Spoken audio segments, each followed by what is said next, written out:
Hi అండి. మీ అందరూ అడుగుతున్న నా ఆరోగ్య పరిస్థితి గురించి, అంతేకాకుండా మళ్ళీ సడన్‌గా కర్నూలు హాస్పిటల్‌కి వెళ్ళాల్సొస్తుంది. అసలు ఏంటి విషయము? నాకెలా ఉంది? తర్వాత సర్జరీ తప్పేటట్టుగా లేదు. ఆ వివరాలన్నీ కూడా ఇవాల్టి వీడియోలో షేర్ చేస్తాను. హాయ్ అండి. Welcome back to our channel మా ఇంటి హరివిల్లు. అందరూ ఆరోగ్యంగా ఉండాలి, అందరూ బాగుండాలని ఆ అమ్మవారిని మనస్ఫూర్తిగా కోరుకుంటూ, అందరిలో మేముండాలని కూడా కోరుకుంటూ, ఇంకా ఇప్పుడైతే కొంచెము నేను ఎప్పుడో దగ్గర 4 డేస్ పైనే అయినట్టుందండి. ఇట్లా చేతికి క్యాన్‌లా ఉందనేసి అప్పుడు యూరిన్ ఇన్ఫెక్షన్ ఎక్కువగా సివియర్‌గా అయిందని అప్పుడు ఆరోగ్య పరిస్థితి గురించి మీతో షేర్ చేశాను కదండీ. ఇప్పుడైతే జ్వరం అందుకు క్యూర్ అయిందండి. అలాగనే క్యాన్‌లా కూడా తీసేశారు.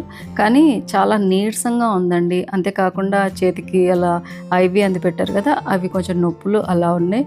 ప్రస్తుతానికైతే ఇది మంగళవారం వీడియో అండి. మంగళవారం ఎర్లీ మార్నింగ్ ఇలా వీట్ గ్రాస్ జ్యూస్ తాగితే కనుక బ్లడ్ బాగా గ్రో అవుతుందని చెప్పారు. అందుకని గోరువెచ్చని నీళ్ళలో కానీ లేకుంటే నార్మల్ వాటర్లో అయినా ఇలా ఒక స్పూన్ వరకు వీట్ గ్రాస్ పౌడర్ అంటూ మనకు ఆన్లైన్లో దొరుకుతుంది చూడండి, తీసుకునేసి ఒక స్పూన్ వరకు వేసుకునేసి తాగితే మంచిదని చెప్పారు అనేసి దగ్గర ఒక 3-4 రోజుల నుంచి ఇదే తాగుతున్నాను. మీరు చాలామంది అక్క హెల్త్ కండిషన్ ఎలా ఉందనేసి, లక్ష్మి నువ్వు బాగుండాలి మేము ప్రే చేస్తాము అని చాలామంది చెప్పారు. నాకు ఎంత హ్యాపీగా ఉందంటే, ఇంతమంది మీ అందరి ఆదరాభిమానాలు నాకున్నందుకు ఆ దేవునికి నేను ఎప్పటికీ రుణపడి ఉంటాను. అలాగనే మీ అందరికి కూడా స్పెషల్గా థ్యాంక్స్ తెలుపుతూ ఉంటానండి. ప్రతిరోజు కామెంట్స్ చదివినప్పుడల్లా కూడా ప్రతి ఒక్కరు ఎవరో ఒకరు కామెంట్ చేస్తుంటారు, లక్ష్మి తొందరగా బాగా అయిపోతుందిలే, అవన్నీ నార్మల్లే అని చెప్పడము నాకు ఎంత సపోర్ట్ చేశారంటే అండి, మీ అందరికీ స్పెషల్గా థ్యాంక్స్ తెలుపుతున్నాను. మీ అందరి బ్లెస్సింగ్స్ వల్లనే నేను ఇంకా తొందరగా రికవర్ అవుతున్నాను అని అనుకుంటున్నానండి. ఇంకా కొంచెం వేడిగా ఉన్నాయండి, ఓవెన్లో పెట్టినాను అనమాట నీళ్ళు, వేడిగా ఉన్నాయి, కొంచెం చల్లారిన తర్వాత తాగొచ్చులని అలా కూర్చొనేసి ఎదురుగా అమ్మ ఉంటే మాట్లాడుతున్నానండి. టైం వచ్చేసి 7:30 అలా అయిందనమాట. ఇంకా పూజ చేయలేదు. ఎర్లీ మార్నింగ్ తెల్లవారుజామున అలా లేచి ఓన్లీ కిచెన్ రూమ్ వరకు కాసు ఊడ్చి మాప్ పెట్టేసి పూజ అనేది చేసేదాన్ని కదా. ఇప్పుడైతే అంత ఓపిక లేదండి. మున్ని వచ్చి ఇల్లంతా క్లీన్ చేసేసరికి దగ్గర 8:30-9 అవుతుందనమాట. తర్వాత నిదానంగానే పూజ చేసుకోవచ్చులే అన్నట్లుగా ఇదిగోండి ఇలా కూర్చునేసి వీట్ గ్రాస్ జ్యూస్ కొంచెం చల్లారిన తర్వాత తాగొచ్చులే అని వెయిట్ చేస్తున్నాను. నీరసం అయితే విపరీతంగా ఉందండి. ఎందుకంటే దగ్గర నాకు వారం రోజులు జ్వరం వచ్చినట్టుగా ఉంది. అంతేకాకుండా ఎక్కువగా హై ఫీవర్, చలితో పాటు జ్వరం వచ్చింది కనుక ఆ నీరసము ఇంకా బ్లడ్ ఎక్కించినా కూడా తగ్గేటట్టుగా లేదండి. పైగా ఇంజక్షన్లు అందు వేశారు కదా, ఐవీ అందు పెట్టారు. అసలు నరాలు దొరకలేదండి. వీక్గా ఉంటే ఇలా ఉంటుంది ఆ పరిస్థితి అనేసి నాకు ఇప్పుడే అర్థమైంది. ఈ చేతుల నొప్పులు అలా ఉన్నాయి. అంతేకాకుండా ఇవాళ నేను పూజ చేసేటప్పుడు అమ్మ అయితే బ్రేక్ఫాస్ట్గా తనకు ఉప్మా వచ్చనేసి ఉప్మా చేస్తానంటే సరేలే ఏదో ఒకటి చెయ్యి, ఎందుకంటే కర్నూలుకి వెళ్ళాలండి, గైనకాలజిస్ట్ దగ్గరికి వెళ్ళాలి. అంటే నంద్యాలలో మాకు తెలిసిన గైనకాలజిస్ట్ చాలామంది ఉన్నారు, కానీ ప్రత్యేకంగా వాళ్ళు ప్రిఫర్ చేసింది అనమాట నంద్యాల నుంచి కర్నూలుకి. అక్కడ కర్నూలుకి వెళ్ళాలి కదా, లేట్ కాకుండా ఉండాలి టైంకి మనము, ఎందుకంటే ఓపీ తీసుకున్నాము, లేట్ అవుతుంది ఇంకా లేట్ అవుతుంది టెస్ట్లు అందిస్తే అని చెప్పేసి అమ్మ అయితే నేను బ్రేక్ఫాస్ట్ చేస్తానంటే ఇక్కడ ఉప్మా చేస్తుంది. నేనైతే ఇంకా పూజ స్టార్ట్ చేశానండి. ఏమైనా పిల్లలు మనకు వంట చేసి పెడితే మనము వాళ్ళు చేసిన వంట కూర్చొని తింటూ ఉంటే ఎంత బాగుంటుంది కదండి. నాకైతే అలా బాగుంది, కానీ అయ్యో పిల్లల్ని ఇబ్బంది పెడుతున్నానే అని అనిపిస్తుంది. అమ్మ కానీ అసలు వంట రూమ్లోకి రానివ్వదండి. ఏదో ఒకటి తనకు నచ్చిన వంట వచ్చిన వంట చేస్తూ, ఈ మధ్యకాలంలో నేను ఎప్పుడో ఒక్కరోజేమో తనకు కర్రీ గురించి చూపించడానికి కిచెన్ రూమ్లోకి వచ్చాను. తర్వాత ఇవాళ కొంచెం వేడి చేసుకోదానికి వచ్చానండి. నాకైతే చాలా సంతోషంగా ఉంది. బాబు, అప్పుడప్పుడు మా వారు, అలాగనే అమ్మ ముగ్గురు కలిసి వంట చేస్తుంటారు కిచెన్ రూమ్లో. వాళ్ళు ముగ్గురు తంటాలు పడుతుంటే ఒకసారి చూసి నవ్వుకుంటూ ఉంటాను. సరేలే ఇది కూడా ఎంజాయ్ చేద్దాంలే అన్నట్టుగా ఉన్నాను. ఇంకా కర్నూలుకి ఎందుకు వెళ్తున్నాను అంటే అండి, నాకు దగ్గర సంవత్సరంన్నర నుంచి ఓవరీలో ఫైబ్రాయిడ్స్ ఉన్నాయండి. చాలామంది మన లేడీస్ ప్రాబ్లం అదే కదండి, ఎక్కువగా బ్లీడింగ్ కావడము, లేకుంటే కనుక పీరియడ్స్లో పెయిన్ ఎక్కువగా స్టమక్ పెయిన్ రావడము అలా ఉంటుంది కదండి. నా ప్రాబ్లం కూడా అదే అనమాట. సంవత్సరంన్నర నుంచి నాకు ఎక్కువగా పీరియడ్స్ వచ్చినప్పుడు కరెక్ట్ టైంకే వస్తాయి పీరియడ్స్, కానీ పీరియడ్స్ వచ్చినప్పుడు బ్లీడింగ్ ఎక్కువగా 5 days అవ్వడము, లేకుంటే కడుపు ఎక్కువగా విపరీతంగా నోయడము అలా ఉంటే, నేను మీకు కూడా ఒకసారి వీడియో షేర్ చేశాను చూడండి.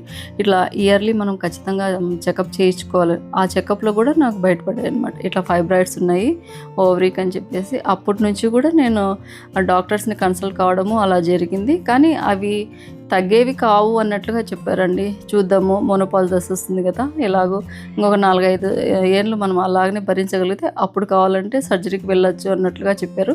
కానీ నాకు బ్లీడింగ్ సివియర్ కావడంతో ప్రతి నెల నాకు బ్లడ్ అనేది గ్రో కావట్లేదు అనమాట. దాంతో చాలా వీక్ అవుతున్నాను. మీలో కూడా చాలామంది అంటుంటారు, అక్క ఎందుకో మీరు నీరసంగా కనిపిస్తున్నారు, హెల్త్ సరిగా లేదా, జాగ్రత్తగా చూసుకోండి అని మీరు చెప్తుంటారు.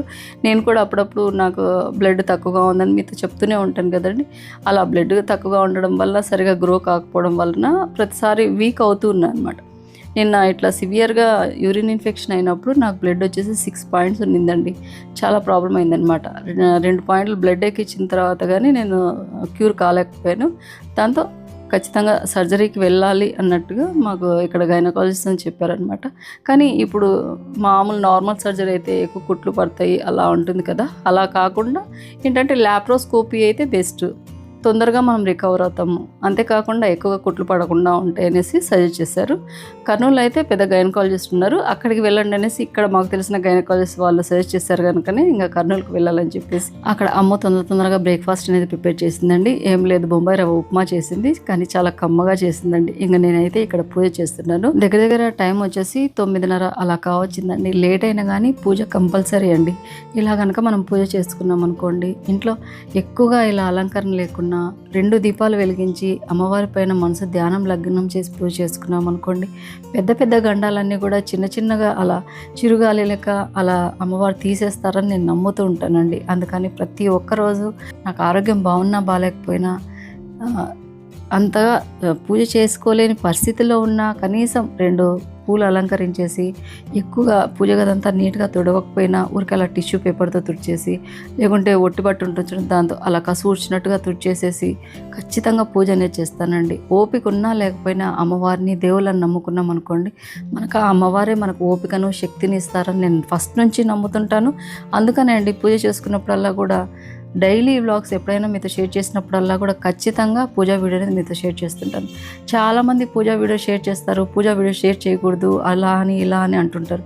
కానీ మమ్మల్ని చూసి మీరు కూడా కొందరైనా కానీ 2 దీపాలు వెలిగించి పూజ చేసుకుంటే మీ ఇంట్లో కూడా మంచి జరుగుతుంది కదా అనే ఒక సదుద్దేశంతోనే కానీ, లేకుంటే మేము పూజ చేసుకోవడం వల్ల మీకు కూడా కొంచెంగా అమ్మవారిని దేవుళ్ళ అనుగ్రహం పొందుతారనే వీడియోస్లో షేర్ చేస్తాను. కానీ అంతకు మించి ఏం లేదండి. ఇదిగోండి, మంగళవారం కనుక అష్టలక్ష్మి అమ్మవారి దీపం వెలిగించి ఇలా నిండుగా పువ్వులతో అలంకరించేసి ఇలా హాస్పిటల్ వెళ్తున్నాను తల్లి, అక్కడ కూడా నాకు అంత మంచి జరిగేలా, అక్కడ డాక్టర్స్ కూడా మంచిగా అంత నాకు సజెస్ట్ చేసేటట్టుగా మంచి మార్గం చూపేటట్టుగా చూడమ్మా అని మనస్ఫూర్తిగా కోరుకునేసి ఇంకా బ్రేక్ఫాస్ట్ తినేసి కర్నూలు బయలుదేరుతున్నామండి. మీకు ఎవరికైనా ల్యాప్రోస్కోపీ గురించి ఐడియా ఉంటే తప్పకుండా కామెంట్ చేయండి. అంతేకాకుండా ఇట్లా నాకు జరిగినట్టుగా మీకు ఎవరికైనా అనుభవం లేకొచ్చి ఉంటే కానీ తప్పకుండా కామెంట్ చేయండి. ఓవరీలో ఇలా ఫైబ్రాయిడ్స్, లేకుంటే ఓవరీ పెద్ద సైజు కావడము, లేకుంటే నార్మల్గా అయినా కానీ బ్లీడింగ్ ఎక్కువ అవుతున్నా కానీ ఓవరీ ప్రాబ్లం వస్తే ఖచ్చితంగా ఇలా ఇప్పుడు ఇట్లా అయితే మాత్రం ల్యాప్రోస్కోపీ ఎక్కువగా డాక్టర్స్ అనేది సజెస్ట్ చేస్తున్నారంటండి. ఎక్కువగా కుట్లు ఉండవు, అంతేకాకుండా ఎక్కువ పెయిన్ అనేది ఉండదు, తొందరగా రికవర్ అవుతారు అనేసి చెప్తున్నారు. మా నంద్యాలలో కూడా గైనకాలజిస్ట్ చాలామంది మంచి వాళ్ళు ఉన్నారండి, బాగా ఆపరేషన్ సర్జరీస్ చేసే వాళ్ళు ఉన్నారు. కానీ ల్యాప్రోస్కోపీ చేసేవాళ్ళు కొందరే ఉన్నారండి. కానీ మాకు తెలిసిన గైనకాలజిస్ట్ వాళ్ళు సజెస్ట్ చేయడం ఏంటంటే కర్నూలులో మంచి అనుభవంలో ఉన్న గైనకాలజిస్ట్ ఉన్నారు, అక్కడికి వెళ్ళండి, అక్కడైతే కనుక మీకు ఈజీ అవుతుంది, మీకు కూడా టెన్షన్ ఉండదు అనేటట్లుగా చెప్పారు. అందుకనేసి ఇదిగోండి కర్నూలుకి అయితే వచ్చాము. ఎంత తొందరగా బయలుదేరాలనుకున్నా ఇంటి దగ్గర 10-10:30 అయిందండి. మాకు నంద్యాల నుంచి కర్నూలు జర్నీ గంట సేపేనండి. 11:30-11:45 కల్లా వచ్చేసాము. ఫుల్ రష్గా ఉన్నారు. అలా కూర్చునేసి ఇదిగోండి వినాయకుని మనసులో ఓం గం గణపతే నమః అనుకుంటూ అలా కూర్చుని ఉన్నాను. ఇంకా ఓపిక చేసుకునేసి నెక్స్ట్ వీడియోలో ఖచ్చితంగా ఇక్కడ డాక్టర్స్ ఏం సజెస్ట్ చేస్తారో తప్పకుండా మీతో నెక్స్ట్ వీడియోలో షేర్ చేస్తాను. అదండి వాళ్ళ వీడియో. మీ అందరి బ్లెస్సింగ్స్ ఇచ్చినందుకు, మీ అందరు ఇంతగా నన్ను సపోర్ట్ చేస్తున్నందుకు స్పెషల్గా మీ అందరికీ థ్యాంక్స్ తెలుపుతున్నాను. ఇంకా ఇక్కడైతే చాలా లేట్ అయ్యిందండి. నెక్స్ట్ వీడియోలో వివరాలన్నీ మీతో షేర్ చేస్తాను. Thank you for watching.